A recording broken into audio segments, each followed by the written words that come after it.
प्रहलाद और नरसिंहा अवतार। प्रहलाद का बचपन। हिरण्यकश्यप के 4 पुत्र थे, अनुलाद, आहवाद, सहवाद और प्रहलाद। प्रहलाद हिरण्यकशिपु का सबसे छोटा पुत्र था।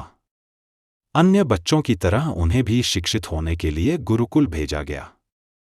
एक दिन उनके शिक्षक प्रहलाद को हिरण्यकशिपु के पास उस समय ले गए जब वह शराब पी रहा था।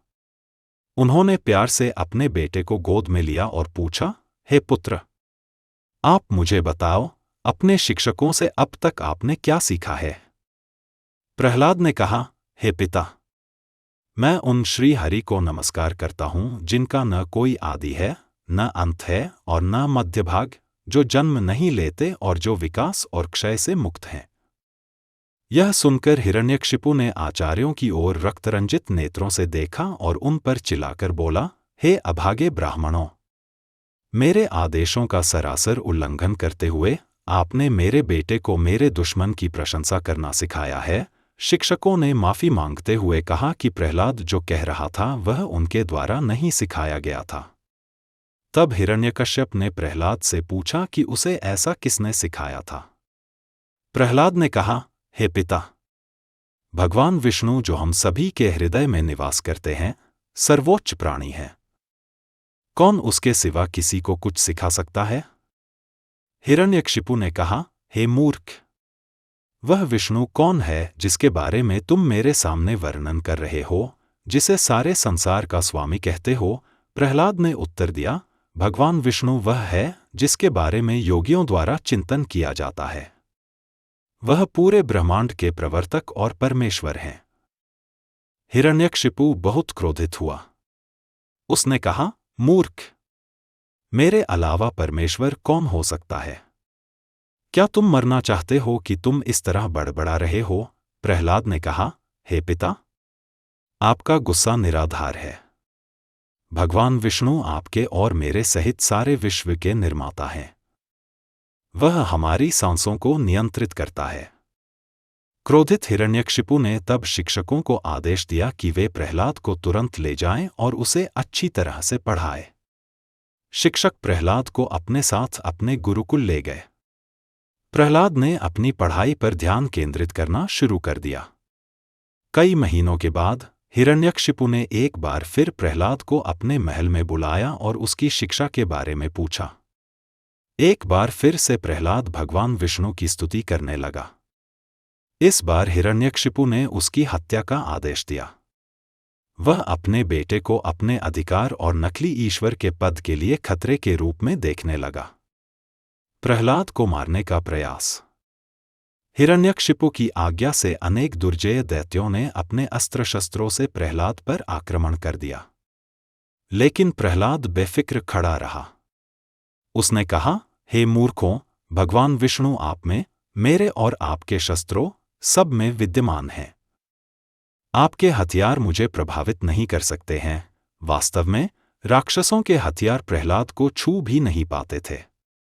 हिरण्यकशिपु ने कहा, यदि आप मेरे प्रतिद्वंद्वी की प्रशंसा करना बंद कर दें तो मैं अभी भी आपके अपराध को क्षमा कर सकता हूं। प्रहलाद ने कहा, हे पिता, मुझे कुछ डर नहीं है। ईश्वर की कृपा से मैं जन्म मरण के भय से मुक्त हो गया हूं। तब हिरण्यकश्यप ने प्रहलाद को विषैले सांपों के बीच फेंक दिया। लेकिन सांपों द्वारा काटने से प्रहलाद पर कोई असर नहीं पड़ा क्योंकि वह भगवान विष्णु का चिंतन कर रहा था। हिरण्यकश्यप ने तब प्रहलाद को बड़े भयंकर हाथियों से रौंद दिया। लेकिन हाथी भी प्रहलाद को नुकसान नहीं पहुंचा सके, बल्कि प्रहलाद को छूते ही उनके दांत टूट गए। जब आग की लपटें बढ़ गईं, होलिका ने प्रहलाद को अपने पास बुलाया। यहां आओ बेटा, उसने उससे कहा। उसने अलाव की ओर इशारा किया और कहा, देखते हैं कि हम दोनों में से बहादुर कौन है। एक बार और हिम्मत दिखाओ।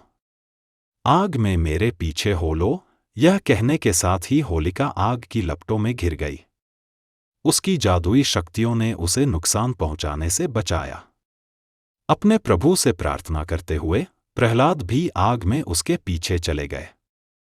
लेकिन भगवान विष्णु प्रहलाद पर कृपा बनाए हुए थे, जैसा कि उन्होंने पहले कई बार किया था। जैसे जैसे आग की लपटें बढ़ती गईं, भगवान विष्णु ने होलिका की जादुई शक्तियों को छीन लिया और उन्हें प्रहलाद को दे दिया। यह भी कहा जाता है कि होलिका ने एक जादुई शक्ति वाले दुशाला को पहना था जो उसे आग से बचाएगा। वह दुशाला ओढ़कर आग में बैठ गई और उसने प्रहलाद को गोद में दुशाला के ऊपर बिठा लिया। जब आग जलाई गई तो प्रहलाद भगवान विष्णु से प्रार्थना करने लगा। इसलिए भगवान विष्णु ने हवा का एक झोंका बुलाया, जिससे वह दुशाला होलिका पर से उड़कर प्रहलाद पर चला गया। इससे प्रहलाद को अलाव की लपटों से बचा लिया गया। होलिका की उसी आग से जलकर मृत्यु हो गई। आग की लपटों ने होलिका को जकड़ते ही अचानक तेज आवाज की। एक पल में होलिका के बदले कुछ चमकते अंगारे ही बचे थे, लेकिन प्रहलाद आग में खड़ा था, उन लपटों से सुरक्षित। और आज तक होली के समय अलाव जमाकर आग जलाई जाती है। जैसे ही लोग अलाव की लपटों को देखते हैं, सबको होलिका और प्रहलाद की कहानी याद आती है कि कैसे बुराई पर अच्छाई की जीत होती है। प्रहलाद ने अपने पिता के दुख और गुस्से को यह कहकर शांत करने की कोशिश की कि यह भगवान की ताकत ही थी जिसने हर बार उसकी रक्षा की है। प्रहलाद के शिक्षक, जो शुक्राचार्य के पुत्र थे, ने तब हिरण्यकशिपु को आश्वासन दिया कि प्रहलाद अपनी बचकानी उम्र के कारण चंचल मन का था।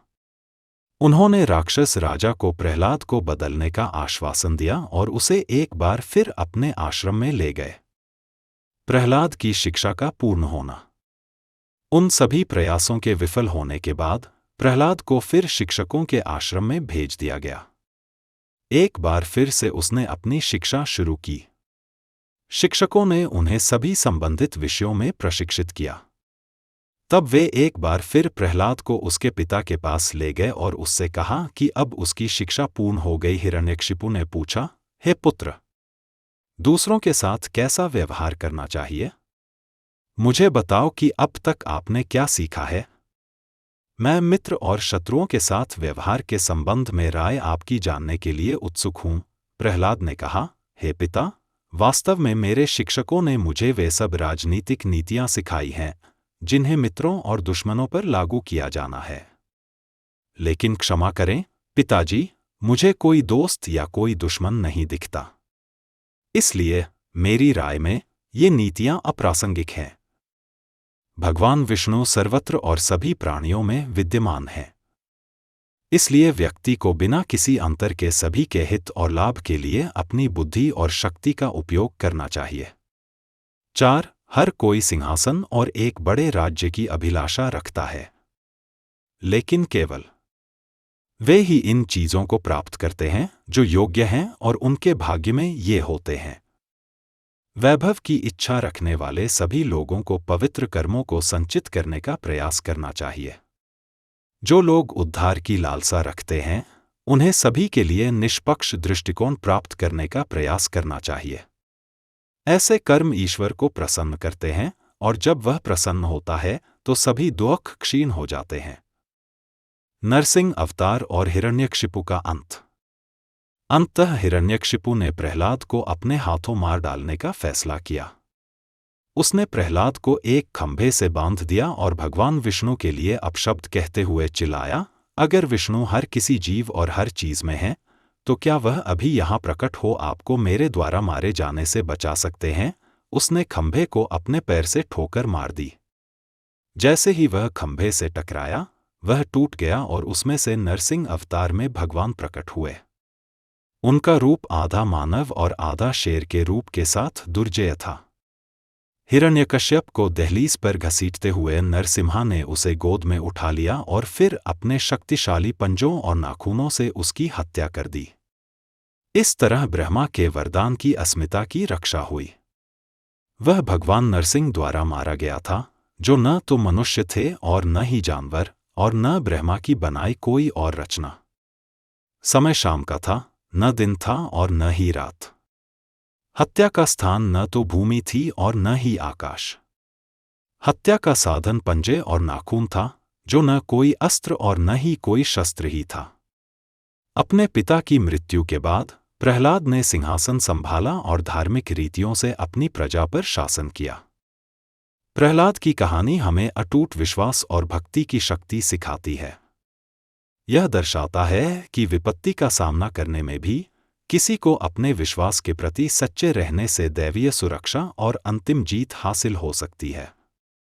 अगली कहानी समुद्र मंथन की है, जिससे पहले हलाहल जहर निकला, फिर रत्नों और माता लक्ष्मी के बाद अमृत कलश की प्राप्ति हुई। भगवान विष्णु के कूर्म और मोहिनी अवतारों की कथा भी इसी में है।